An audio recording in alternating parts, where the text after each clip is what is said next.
Hi everyone, my name is David and I work within the HEFESTIS CISO Share Service as the CISO of the North. Now, along with my colleague Steve, we're going to be discussing ransomware preparedness controls. Now, this information can also be found in our ransomware preparedness documentation, which is available to all members and is hosted within the HEFESTIS Teams site. Thanks, David.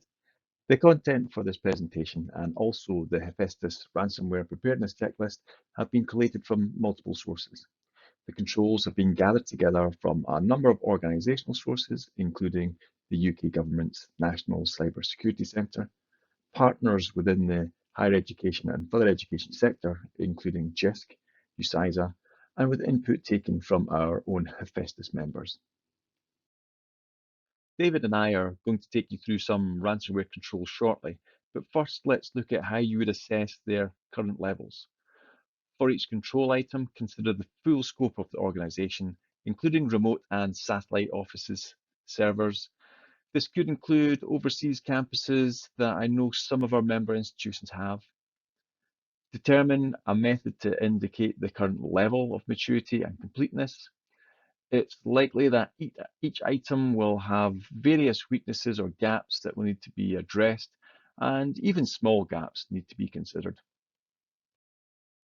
Now, it's not enough to know what the existing current control levels are, but also to know where the levels should be to meet your organization's goals and risk management strategies. This is the target level.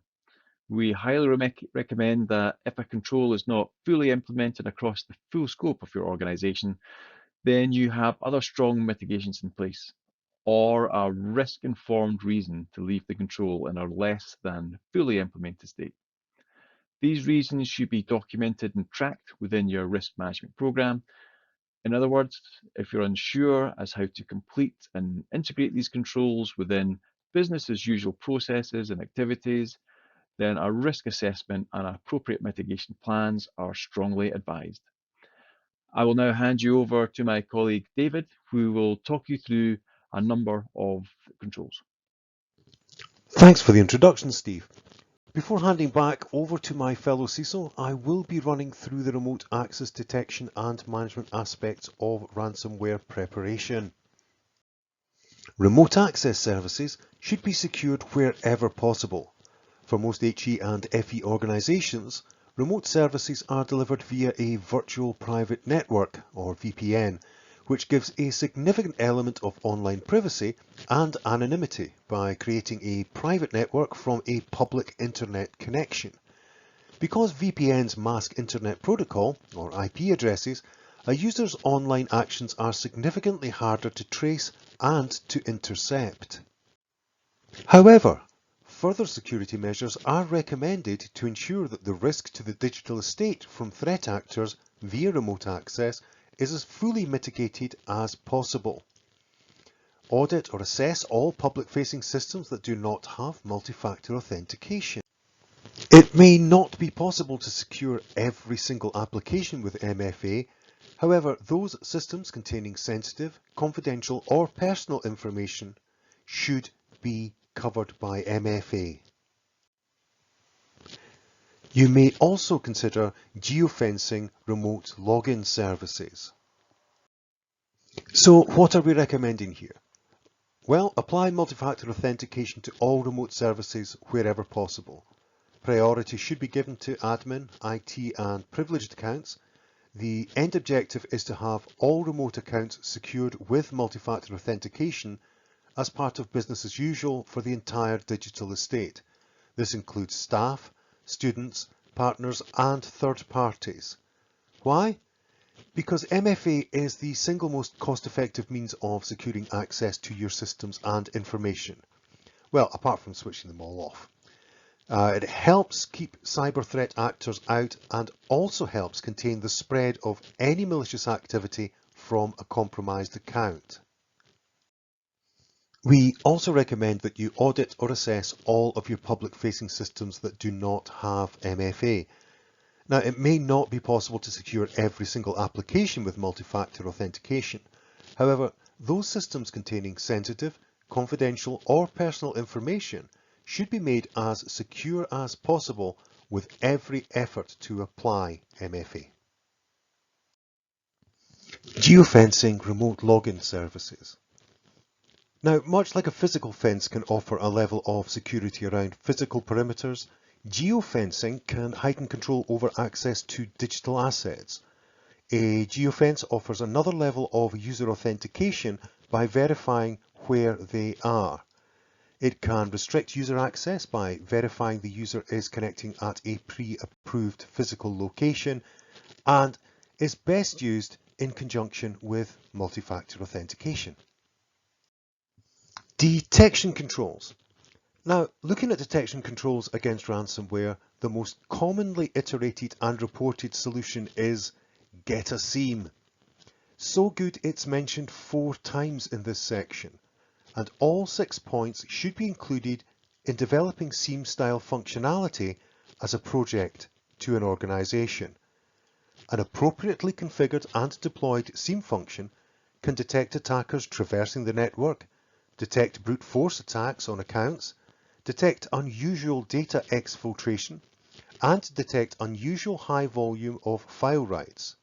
In other words, it collates information to secure your digital estate, can alert your organization to cyber attack, and help you manage, mitigate, and restrict a cyber attack as it happens.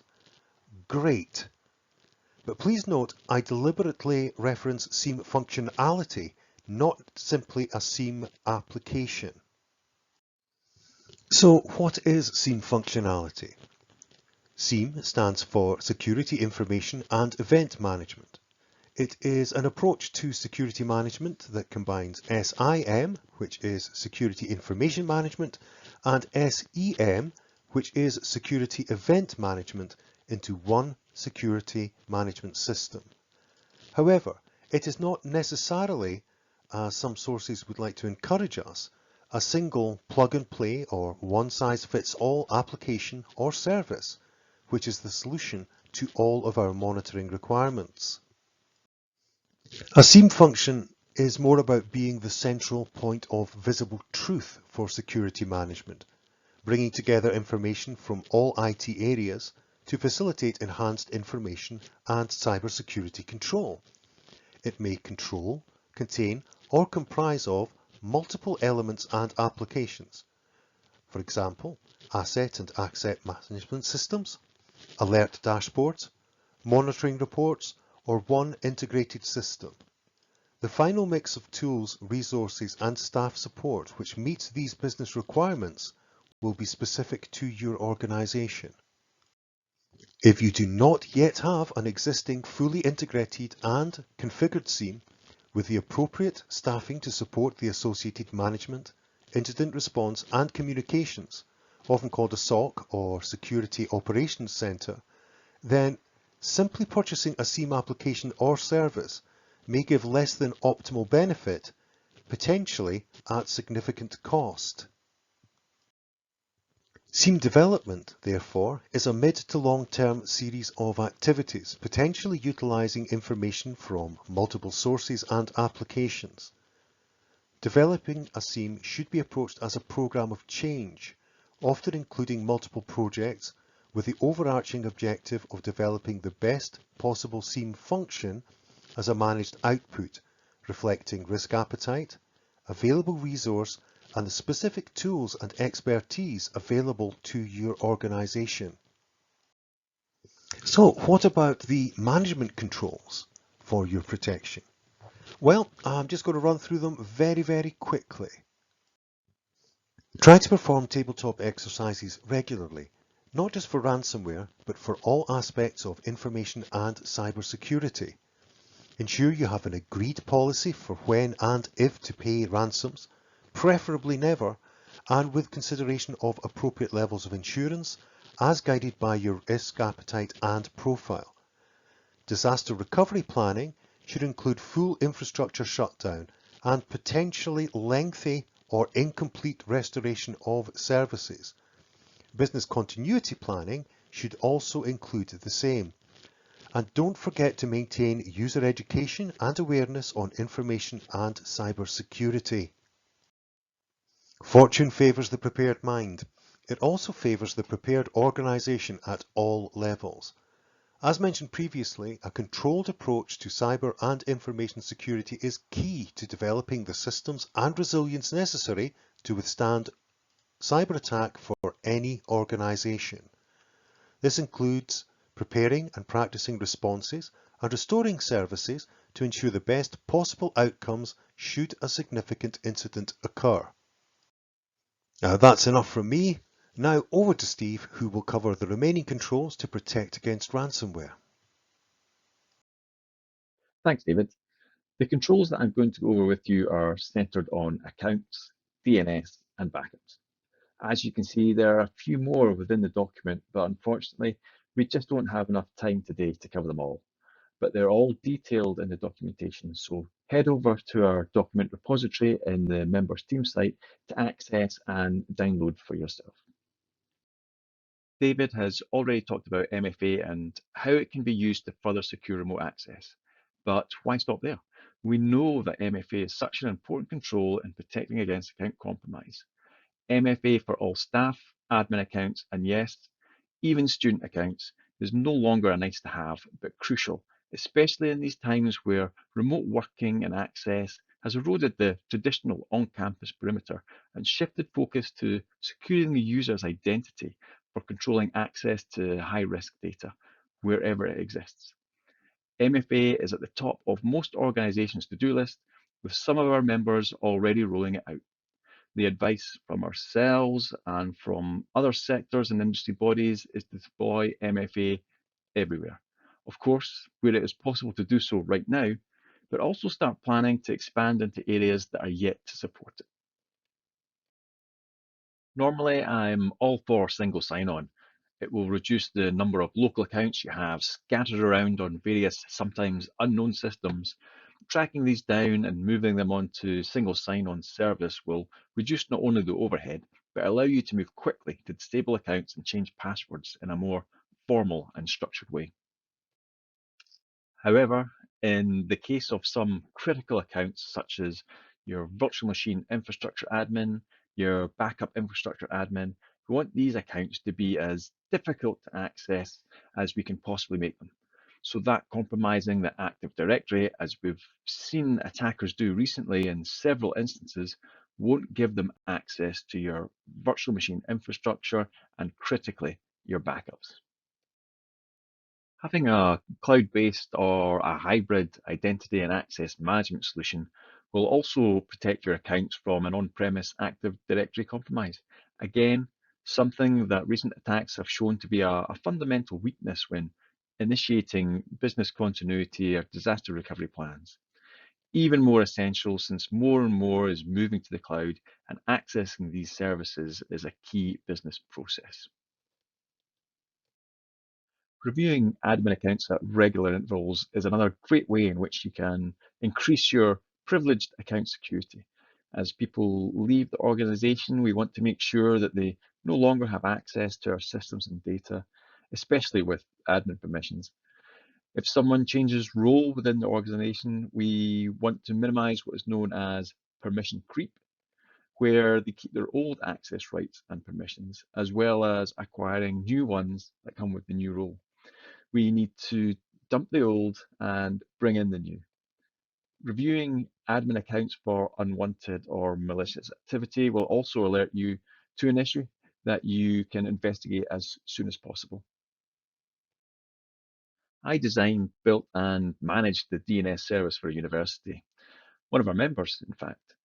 So I know how critical the service is. No DNS, no routing, no connectivity, no internet. It's one of the foundation stones that everything is built on. It's critical and availability is essential. Segregation from your virtual infrastructure will limit the impact from infrastructure compromise. Having a secondary service off-site improves resiliency, either by hosting in the cloud or using a third-party DNS service. There are several paid for and free third-party DNS services.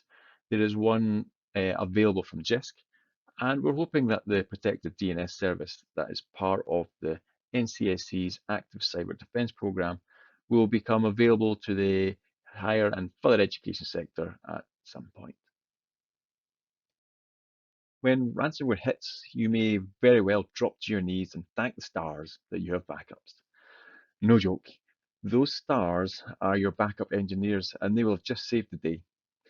To make sure that your backups remain unencrypted during a ransomware attack, we must make sure that the attackers can't access them.